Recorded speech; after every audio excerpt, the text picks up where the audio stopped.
Good morning, friends and neighbors, brothers and sisters. How the hell are you doing?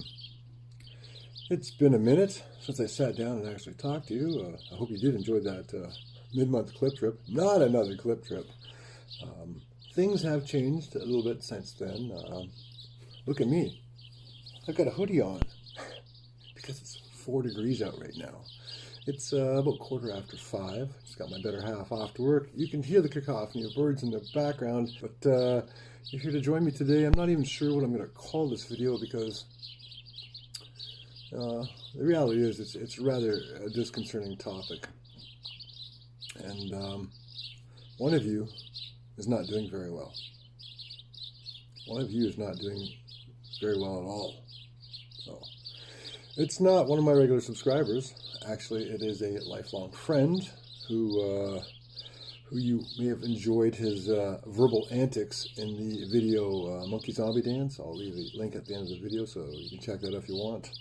But Kelly's been a lifelong friend of mine, a very dear friend. I love him and his brother very much. They're like extended family of mine. Kelly was my best man at my wedding, and his brother Kevin was one of my other guys standing up on stage.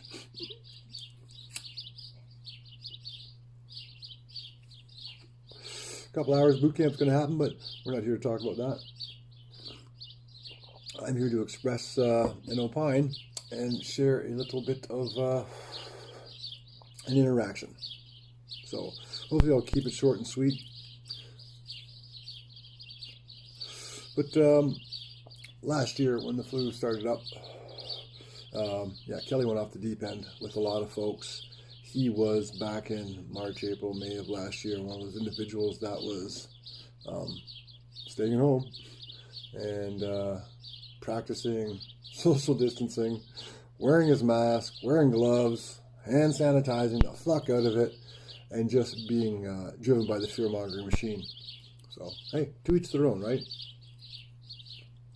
I take nothing away from the man because he is literally one of the smartest individuals that I know.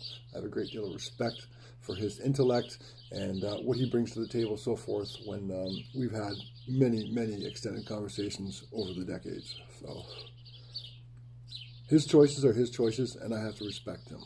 Just like anyone out there wants to make choices, whether they're informed or not, that is on to them.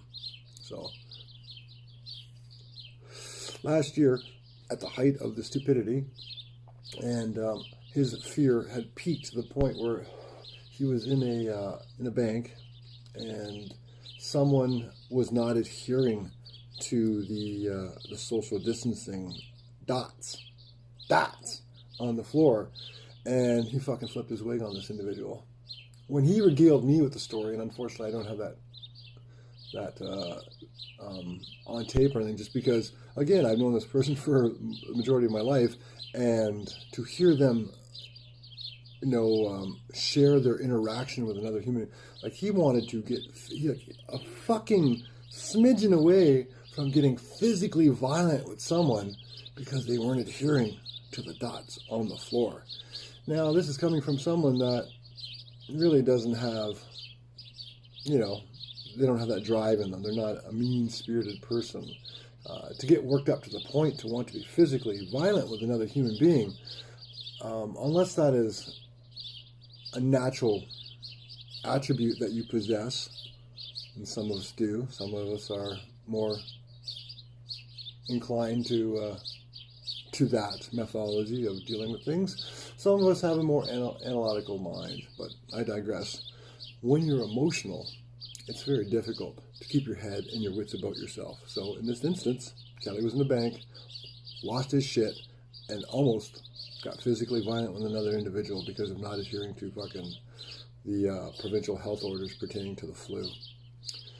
Anyways, I hadn't talked to Kelly for a little bit.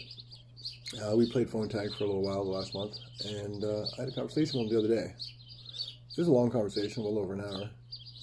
I have 10 minutes of it. I have 10 minutes of it on video. I'll just overlay some images because I was just like, I wasn't trying to videotape anything. I was just trying to get the audio of it. So, yeah, you can come to your own conclusions. so be it. I understand why certain people make the choices that they do, as long as they're doing so with informed consent. So I'll leave with that. I thank you very much for your time. I send you peace, love, blessings from the farm. Hey, it's a beauty day. There's a cooling trend on the way. Hopefully we'll get some precipitation to fucking slow the spread of those wildfires. You take care of yourselves as we take care of one another. I'll see you next video.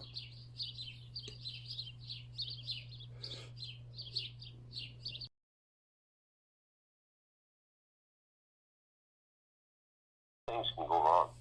A lot of things can happen.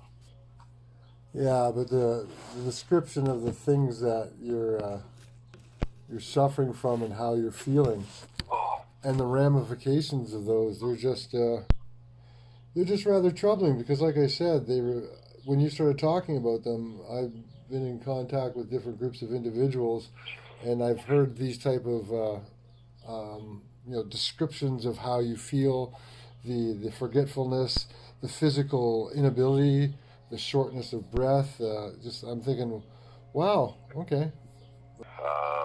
And I'll be double shotted. I go for my last shot there tomorrow. What's tomorrow, Wednesday? Yeah. Yeah, tomorrow. So I'll be good after 14 days. So yeah, honestly, climbing up and down that hill in my condition kicks the shit out of me. I understand. By the time I get back up to the van, get home, like I'm barely making it to 11 o'clock before I'm toddling off the bed. Here's a serious question, because you're suffering from what you're suffering from now, and you're as in the weakened state that you are, which would be reflective that your immune system would also be weak. Are you not concerned about your injection tomorrow? Because nope. Okay. Nope. Tomorrow's the second one, which is basically the booster.